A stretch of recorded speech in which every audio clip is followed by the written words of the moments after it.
성경 말씀 요한계시록, 신약성경 요한계시록 22장 7절과 12절 말씀. 보라, 내가 속히 오리니 이 두루마리의 예언의 말씀을 지키는 자는 복이 있으리라. 또 12절 말씀. 보라, 내가 속히 오리니 내가 줄 상이 내게 있어 각 사람에게 그가 행한 대로 갚아주리라. 이 본문 말씀을 가지고 그리스도 신자가 가지는 복된 소망, 최후 심판에 관해서, 역사의 최후 운명에 관해서 함께 말씀을 나누기 원합니다.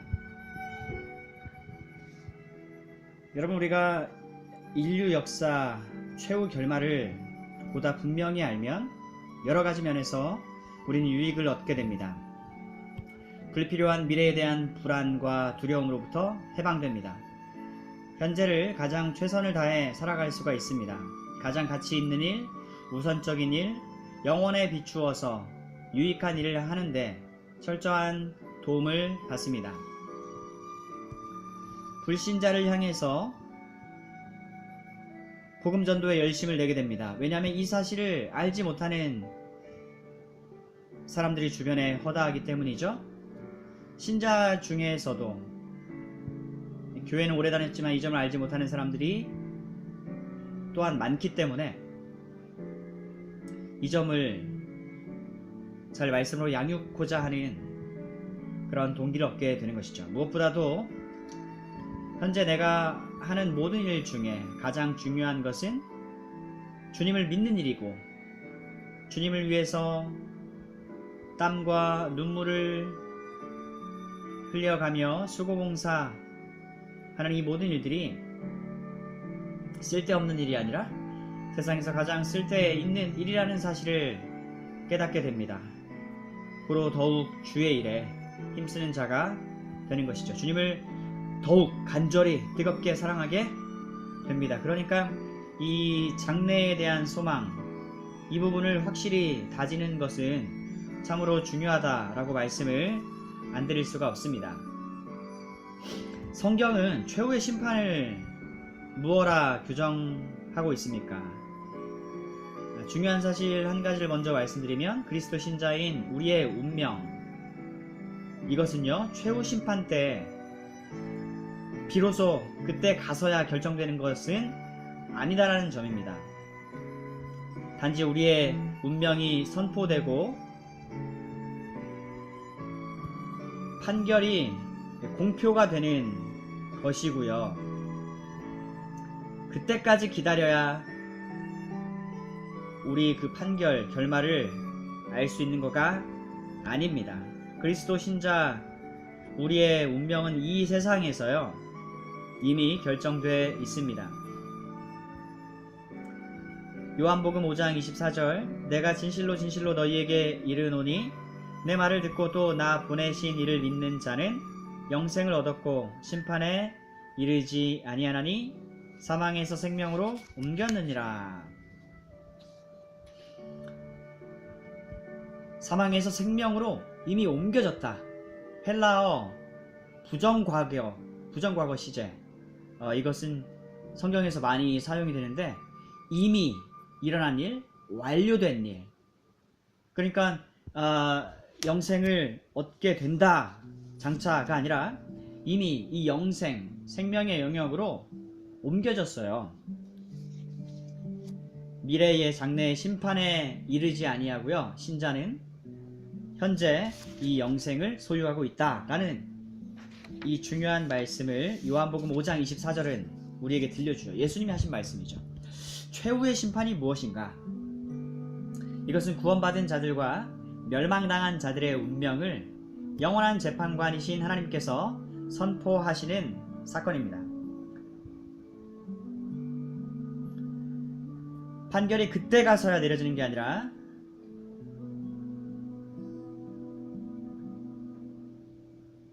공포가 되는 것입니다. 공개적인 선포가 이루어지는 것이죠.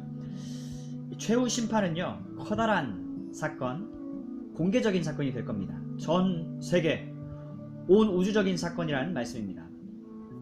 구체적으로 최후 심판은 언제 이루어지는가? 가장 마지막입니다. 즉 먼저는 주님이 재림하시고 그러면 죽은 자들이 살아나요. 우리 몸이 부활할 때 일어납니다. 온 세상이 함께 모인 자리에서 모든 개개인의 운명이 공포가 되는 엄청난 선언, 공개적인 선포 사건입니다. 계시록 1장 7절 말씀, 볼지어다 그가 구름을 타고 오시리라. 각 사람의 눈이 그를 보겠고 그를 찌른 자들도 볼 것이요 땅에 있는 모든 족속이 그로 말미암아 애곡하리니 그러하리라. 아멘. 요한복음 19장 37절, 또 다른 성경에 그들이 그 찌른 자를 보리라 하였느니라.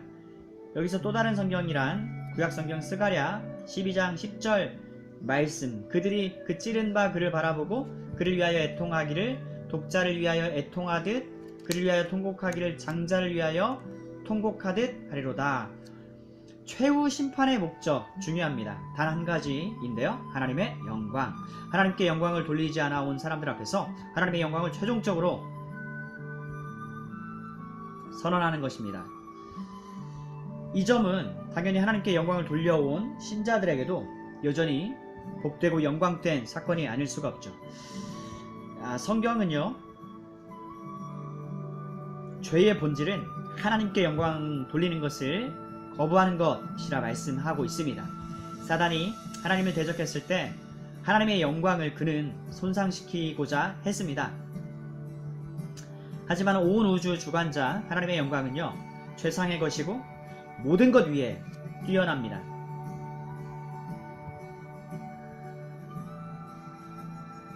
하나님의 영광이 다시 한번 최종적으로 완벽하게 확증이 되기 전에는 이미 시작된 신자의 구속 그리고 구원, 그것의 완성은 이루어지지 않습니다. 다시 말하면 하나님의 영광이 온 우주적으로 밝히 드러나는 한 사건이 우리 앞에 남아있다는 말씀이죠. 하나님께서는 이 위대한 역사를 이루실 것입니다. 하나님의 영광은 하나님을 영접한 사람들의 구원에서 드러남과 동시에 하나님을 끝까지 거부한 자들이 처하는 그 형벌을 통해서도 드러날 것입니다. 그러므로 최후 심판의 목적은요, 하나님이 만유의 주로서 만유 안에 계시는, 고린도전서 15장 28절이죠. 즉 하나님의 영광, 그분의 위엄이 놀랍고도 현저한 방식으로 드러나는 것입니다. 그리고 여기서 하나님의 영광이란 성부, 성자, 성령 하나님의 영광이죠.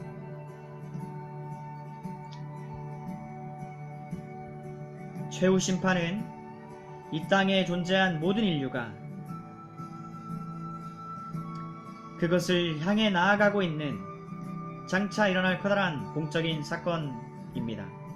여러분, 역사는 어떤 사람들이 말하는 것처럼 순환하는 것이 아니라 최종 결말을 향해서 힘차게 나아가고 있습니다. 성경은 처음을 얘기해주고 과정과 끝까지도 얘기해줍니다. 역사의 주관자 하나님께서 역사를 끌고 가시는 것이죠. 그렇다면 누가 최후 심판을 때에 심판을 받아야 하는가? 부활은 선인과 악인, 의인과 악인, 다시 말해서 신자와 불신자 모두에게 동시에 일어납니다. 계시록 20장 12절 말씀. 그리고 두 집단 모두 심판받습니다. 계시록 20장 15절 말씀. 최후의 심판이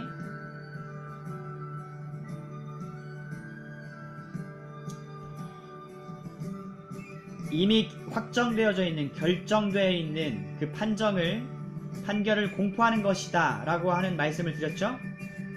이 부분을 가지고 있다면, 우리가 이 같은 성경적인 개념을 붙들고 있다면 누가 심판을 받는가, 이 문제에 대해서 아무런 어려움이 없죠. 이 위대한 날에는 신자와 불신자들이 모두 심판자 앞에 서고 기록에 의거해서 심판이 선포되리라는 사실이 명확합니다. 그때에 주 예수 그리스도를 믿는 여러분과 저는 잘하였도다 착하고 충성된 종아 라고 하는 주님의 말씀을 듣게 될 것입니다. 그리고 이 점을 진정으로 사모해서 오늘을 살아가는 사람들, 바로 그리스도인들인 것입니다. 이게 기준입니다. 구속받은 자들과 받지 못했고 경건치 않은 자들이 심판대 앞으로 출두합니다. 판결이 선포되는 것을 듣고 최종적인 분리가 일어납니다. 한편 성경은요, 사람 외에도 영적인 존재도 심판받는다고 가르칩니다. 즉 타락한 천사들 역시 심판날에 심판받을 것을 가르칩니다. 베드로서 2장 4절에 하나님이 타락한 천사들을 심판 때까지 지키게 하셨다고 말씀합니다. 분명한 것은 사단의 말을 듣고 그를 따라가서 그에게 속한 타락한 천사들, 즉 귀신들 심판이 선포됩니다.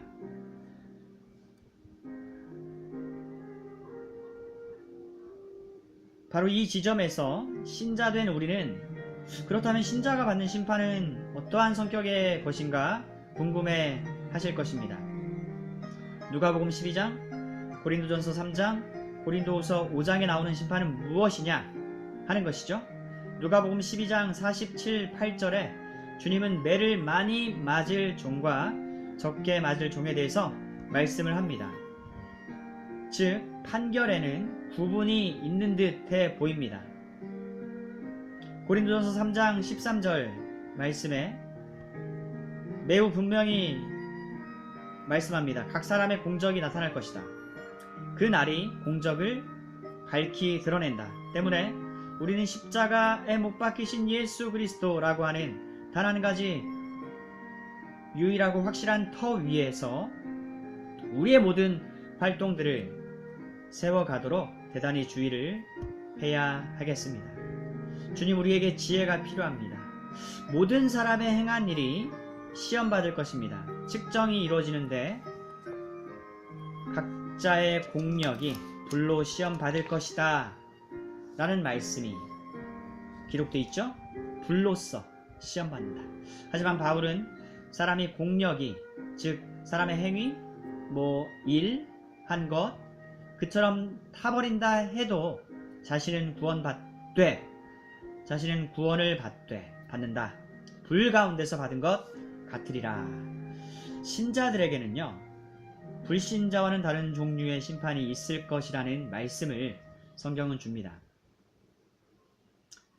이어서 고린도후서 5장 10절을 보면 이는 우리가 다 반드시 그리스도의 심판대 앞에 나타나게 되어 각각 선악간에 그 몸으로 행한 것을 따라 받으려 합니다. 여기서 중요한 말은 우리가. 여러분, 우리가는요 모두를 포함하는 말이 아닙니다. 신자, 그리스도를, 성도를 가리켜요. 바울은 고린도 교회를 향해서, 즉 신자들의 모임, 그리스도인들에게 글 쓰고 있습니다. 오직 신자만을 염두에 두고 있습니다. 신자가 심판을 받는다고 할 때 구원을 받느냐 못 받느냐 그 관점 얘기가 아니에요. 이 점은 늘 강조해도 지나치지 않죠? 구원으로 말할 것 같으면 여러분, 우리가 행한 거라고는 하나도 없습니다. 오직 하나님의 은혜, 하나님이 하신 일로서 구원받는 것이죠. 우리의 행위가 이 우리의 천국 지옥행, 또 구원과 심판, 거기에 좌우가 된다고 하면, 행위에 의해서 좌우가 된다고 한다면 애초에 오직 하나님의 은혜, 오직 하나님만이 하신 일이라고 하는 이 은혜의 복된 소식, 은혜의 복음이 무너져 버리게 되는데, 여러분, 그런 일이 있을 수 있겠습니까? 없습니다. 오해를 하지 말아야 됩니다. 우리는 우리의 행위에 의해서 구원받는 게 아니라 하나님의 은혜로 구원받는 것이고, 우리의 행위로 구원받는 게 아니라 하나님의 행위로, 하나님이 하신 일로, 하나님의 그 구원 역사, 그리스도를 통한 역사를 통해서 구원받는다. 에베소서 2장 8절 말씀이, 9절 말씀이 그래서 언제나 중요한 것이죠. Only by grace, God's grace, through faith, we are saved. 그럼 뭐냐? 사람의 공력, 사람의 한 일, 사람의 그 신자가 행한 일은 완전히 다 버릴지라도 자기는 구원받는다. 어떻게 구원받게 되냐? 재차 하나님의 은혜로 얻습니다. 그는 십자가에 못 박힌 예수 그리스도 터 위에 서 있고 예수 그리스도 안에 있고 예수 그리스도와 연합이 되어서 예수 그리스도는 우리의 모든 죄와 허물을 가져가고 당신의 완벽한 온전한 의를 우리에게 전가해 주심으로써 의롭다함 칭의를 받는 것입니다. 여러분, 그게 우리를 구원하는 것이지 우리의 행위, 우리의 공력은 절대로 우리를 구원하지 않습니다. 다만 그 은혜를 인해서 믿음으로 말미암아서 구원을 받습니다. 주님과 그분의 완전한 사역을 신뢰함으로써 구속 곧 죄사함과 구원을 얻습니다.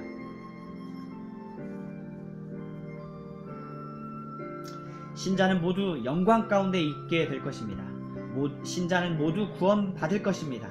하지만 그럼에도 불구하고 오늘 말씀의 포인트는 여기에 있는데, 구원 이후에 우리의 그 행함, 공력이 고려될 거다 라고 하는 이 성경의 가르침은 분명합니다. 따라서 이 점을 놓치지 말자는 것이에요.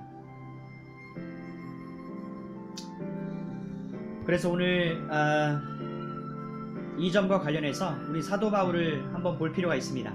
고린도후서 5장 11절, 우리는 주의 두려우심을 알므로 사람들을 권면하거니와 라고 말하는 이유가 되기도 하는데요. 바울은 자신이 그리스도 심판대 앞에 나아가서, 여러분 주목하세요, 자신의 전도자로서의 청지기직에 대해서 하나님 앞에 설명을 해야 합니다. 그것을 알았기 때문에 그처럼 꾸준하게 열심을 내려 했던 것이고 낸 것입니다. 중요한 사실은 바울뿐만 아니라 저와 여러분, 우리 모두가 주님께로부터 청지기직을 받았다는 것입니다. 즉, 이 말은 주님 앞에서 해명해야 하는 날이 있다, 온다. 그게 바로 이 최후 심판, 바로 이 날입니다.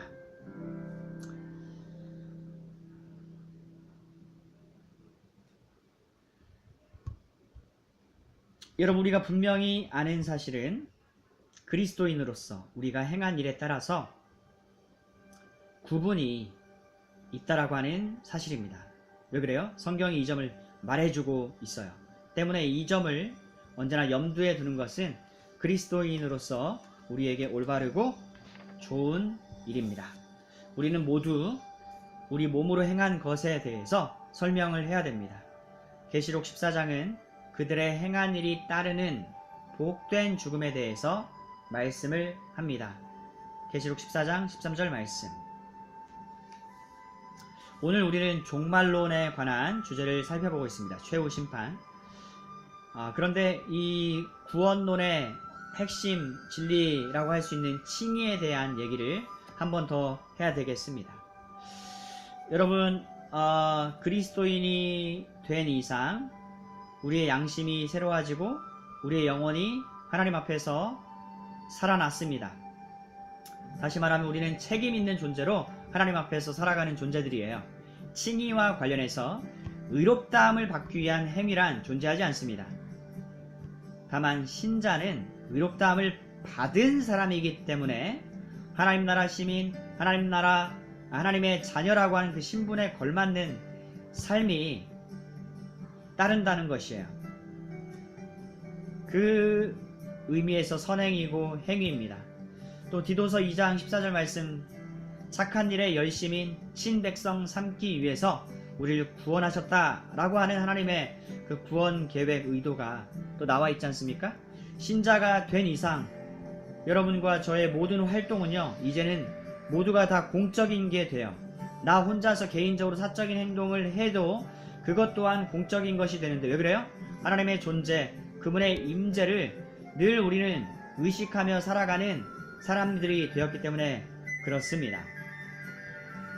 모든 사람은 의로우신 재판관 앞에 서야 합니다. 반드시 서게 되어 있습니다. 신자인 여러분과 제가 이 세상에서 지금 행하는 일이 다가오는 세상, 즉 내세에서 영광 중에 살아가는 우리 삶에 영향을 미친다라고 하는 이 사실을 오늘 하나님의 말씀은 교훈합니다. 우리는 하나님께서 우리 각 사람의 그 삶에 대해서 어떻게 갚아주실지에 대해서는 정확하게 알 수 없습니다. 하지만 분명한 것은 세 번째로 제가 얘기하는 것 같은데요. 성경은 우리가 구원받은 우리가 이 땅에서 어떻게 살아가는가, 그 삶에 대한 결말, 그 결실의 차이가 있다고 분명히 얘기해 준다는 것이죠. 때문에 이 점은 자연 우리가 어떻게 살아갈 것인가에 대한 그 적용점을 던져줍니다. 최후 심판을 염두에 두고 산다면 우리는 어떻게 행할지가 환하게 나타나는 것이죠. 이것이 최후 심판에 대한 성경적인 가르침의 핵심이고, 우리의 장래와 관련해서 엄청난 위로와 그 유익을 주는, 원동력을 주는, 어떤 도전을 주는 복된 확신이자 소망이 아닐 수가 없습니다. 이 심판을 통과하면요, 최후의 영원한 상태에 도달하게 됩니다. 그때까지, 그 전에 먼저는 위대한 판결이 공포될 것이고, 정리하고 있습니다. 불신자들은 지옥에 이르게 됩니다. 성경은 지옥을 둘째 사망이라고 해요. 왜냐하면 이미 모든 인류는 첫째 사망을 경험했어요. 사망이란 하나님과 관계가 끊어지는 것입니다. 하나님과 그 관계가 연합이 돼야 생명입니다. 영생과 생명은 같은 말이에요. 그런데 그 아담의 범죄와 타락으로 우리는 관계가 끊어졌는데, 그 상태로 영원히 그 운명이 고정되는 게 둘째 사망이에요. 그러니까 이 땅을 살아가는 동안에 하나님이 보내신 구원자, 우리에게 재차 기회, 마지막 기회를 주시는 이 예수 그리스도를 영접하는 이 일을 하지 않고서는 우리에게는 비참한 최후 결말만 기다리고 있습니다. 여러분, 이 점은요, 어떤 개인이 만들어낸 이야기라면 전혀 무시해버려도 좋습니다. 전혀 긴박감, 긴장감 없죠. 하지만 역사를 시작하시고 끝을 내시는 하나님에 의해서 주어진 말씀이다라고 했을 때에 이 사실에 대한 긴장감과 긴박성과 그 중요성과 심각성은 이루다 말할 수가 없는 것입니다. 불신자들은 밖에 있는 자들이다 묘사됩니다. 계시록 22장 15절, 개들과 점술가들과 행음자들, 살인자들, 우상숭배자들, 거짓말을 좋아하며 지어내는 자는 다 밖에 있는 자다. 새 예루살렘 성 밖에 있는 자다. 거기서 들어오지 못해서 이를 갈며 후회하며 원망하는 일들 기다리고 있어요. 그들은 모두 가증한 일과 거짓말을 하는 자들이며 계시록 21장 27절도 말씀합니다. 여러분, 저 거짓말 안 하고 살아가는데요, 이런 얘기가 아니에요. 뭐냐면 거짓이 없으신 하나님께서 우리에게 참된 구원의 길을 주셨습니다. 그런데 사람들이 그걸 믿지 않는 것 자체가 거짓말을 좋아하는 것입니다. 왜냐하면 하나님은 지금 참말을 우리에게 건네주고 있는데, 하나님의 그 참말을 거짓말로 여기면서 거짓말을 참말로 여겨 살아가고 있어요. 말이 복잡하지만 전혀 복잡하지 않습니다. 요한복음 8장 44절에 마귀는 거짓의 아비다, 그는 살인자다, 이 얘기하고 있습니다. 그래서 그에게 입에서 나오는 말은 다 거짓말인데 거짓의 아비이기 때문에 그게 아주 내추럴하고 참말인 것 같고 자연스러워요. 하지만 그 거짓말에서 빠져나오라! 하나님의 말씀을 들어라! 하나님이 보내신 자를 믿고 받아 구원자로 모셔라! 하나님과의 관계를 회복하라! 이 메시지가 주어지고 있는데 끝까지 거부를 하면 둘째 사망, 지옥, 성 밖에 내쳐지게 된다는 사실입니다. 하나님 생명 밖에 있으면서 이 불행하고 비참한 죄악된 상태에 계속 거하는 자들, 반드시 거기에 따른 심판이 주어진다는 말씀이 오늘 말씀이에요. 어느 다른 누군가의 탓이 아닙니다. 누구 때문이 아니라 자기 자신이, 여러분 우리는 다 인격적인 존재, 지정의를 가지고 의사, 판단, 결정, 행동하는 사람들입니다. 책임적인 존재예요. 자기가 믿지 않기로, 거부하기로 택한 것입니다.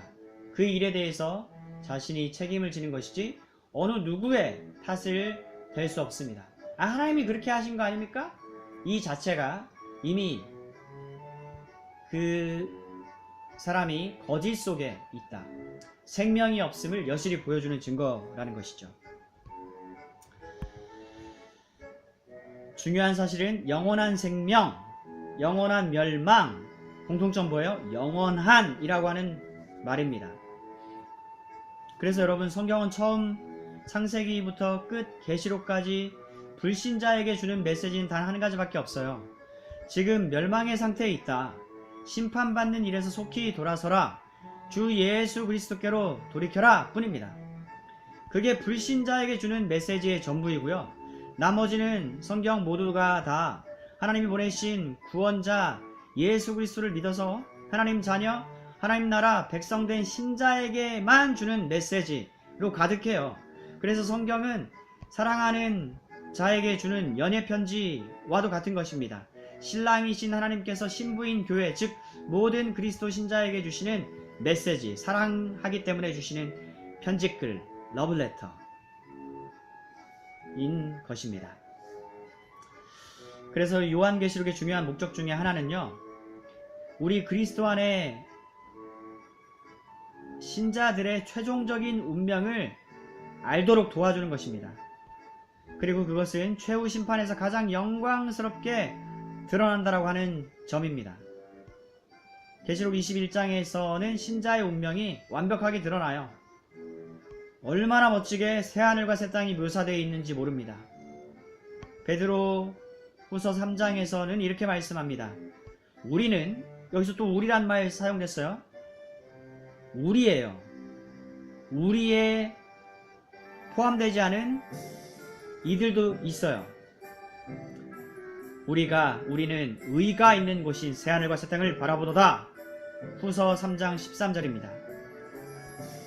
예수를 믿은, 그리고 지금도 사랑하고 믿는 우리에게 해당되는 얘기예요.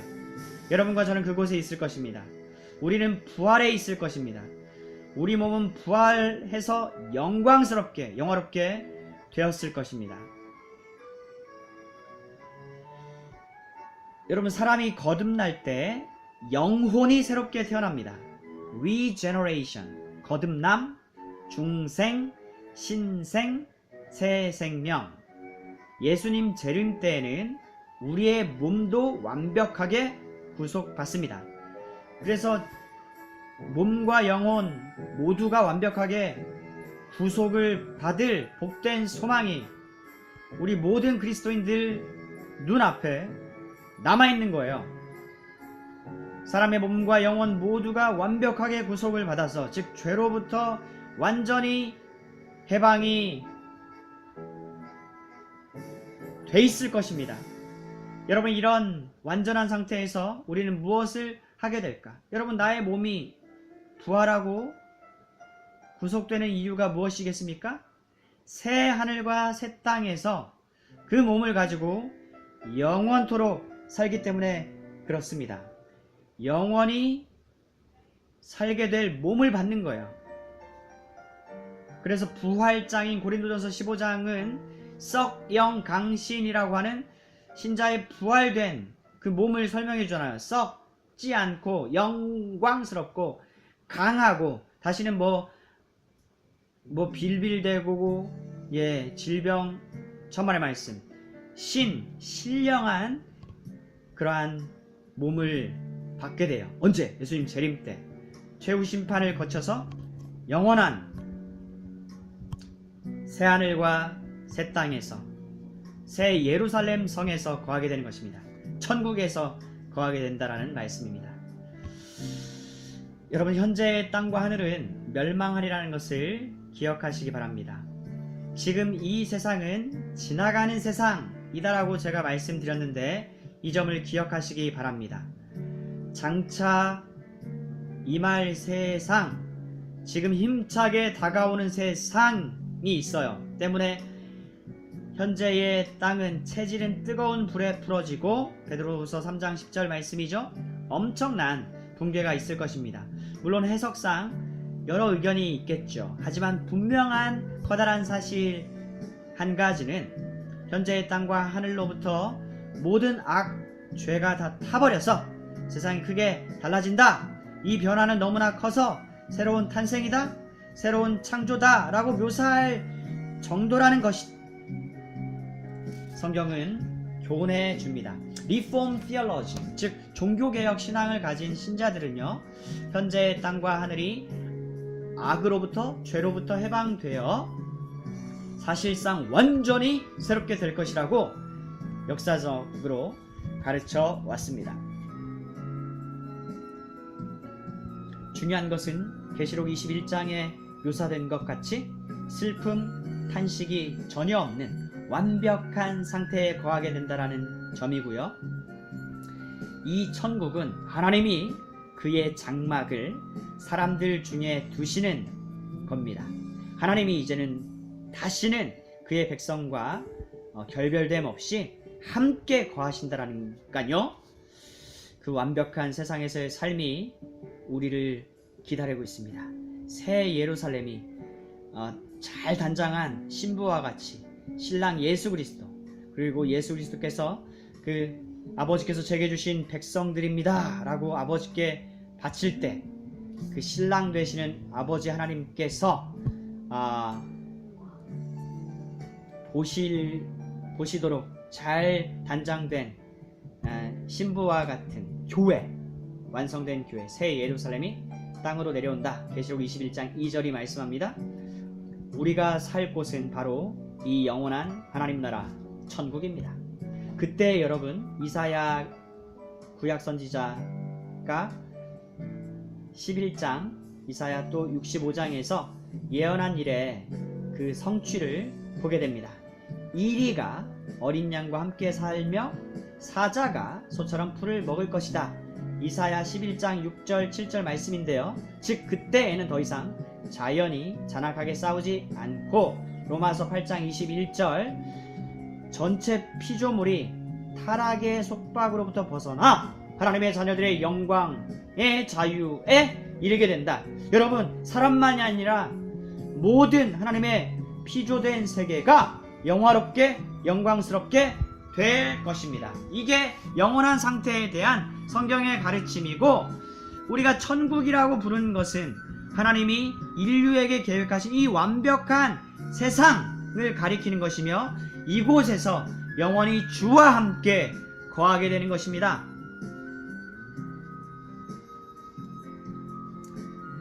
영화롭게 된 세상에서 영화롭게 된 몸을 입고 산다는 것입니다.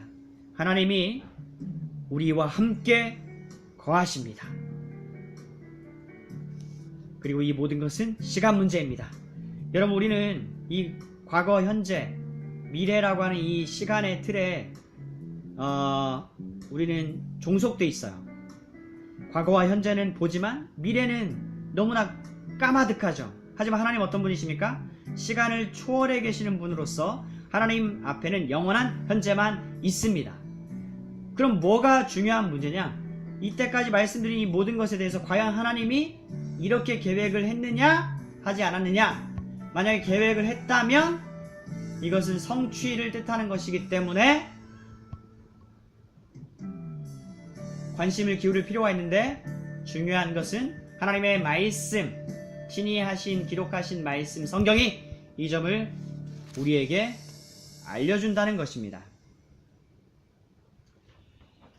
그래서 여러분, 우리가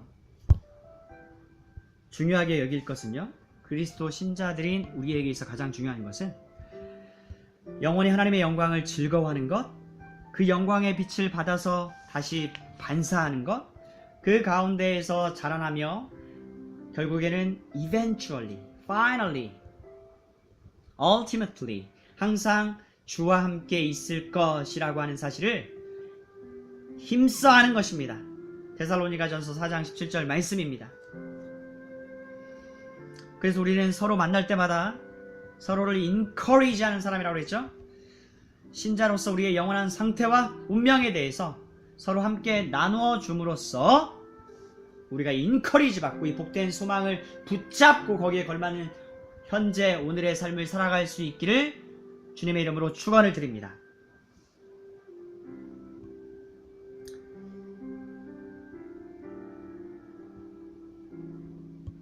주께서 사랑하시는 여러분, 그리고 제가 바로 이 운명을 향해 나아가고 있습니다. 하나님의 계획입니다. 우리의 구원과 거듭남이 확실한 것처럼 부활과 이 영원한 나라에서의 삶, 최후 운명 역시도 확실합니다. 이 같은 분명한 그림, 하나님이 세우신 큰 그림을 바라본다면 우리는 넉넉히 이겨낼 수가 있습니다. 이와 더불어서 이 복된 영광에 참여하지 못한 우리 주변에 예수를 안 믿은 사람들이 많이 있습니다. 그들에게 이 아름답고 복된 소식을 전해서 이 영광되고 아름다운 소망으로 그분들을 초대해야 하겠습니다. 우리 이 시간 기도합시다. 영접하는 자, 예수 이름을 믿는 자들에게는 하나님의 자녀가 되는 권세를 주신다라고 주님께서 약속하셨습니다. 주님의 아름다운 영광, 주님의 복된 임재, 영원한 하나님 나라에서의 삶을 바라보면서 진정으로 가치 있는 일에 주여 도전하도록 도와주옵소서. 주님이 준비해 주신 이 복되고 기쁜 소식을 전하는 일에 매진하게 하옵소서.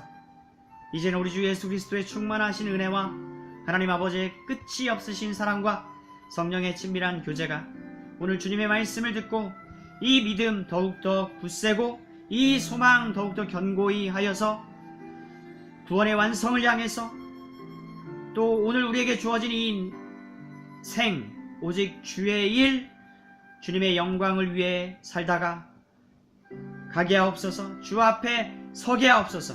주님 앞에서 전 세계가 바라보는 가운데 너는 이 나라에 들어와 있다라는 주님의 최종적인 선언을 듣는 그날 우리에게 얼마나 커다란 영광이 임할지에 대해서, 감격이 임할지에 대해서, 내가 한 일이라고는 없는데 예수님이 나를 구원해 주시고 하나님이 나를 불러주시고 성령 하나님께서 친히 나에게 찾아와 주시어서 인쳐주시고 하나님의 이 그리스도를 통한 구원 역사가 사실이라고 한 이 점을 나에게 적용해 주신 삼위일체 하나님의 그 놀라운 역사일 뿐인데 나는 그것을 받은 것뿐인데 이 복되고 영광된 자리에 내가 진입하게 해주신 그 하나님께 얼마나 무한 감사를 할 수 있겠는가를 끌어다가 늘 바라보면서 주여 그 감격으로 살게 하여 주옵소서.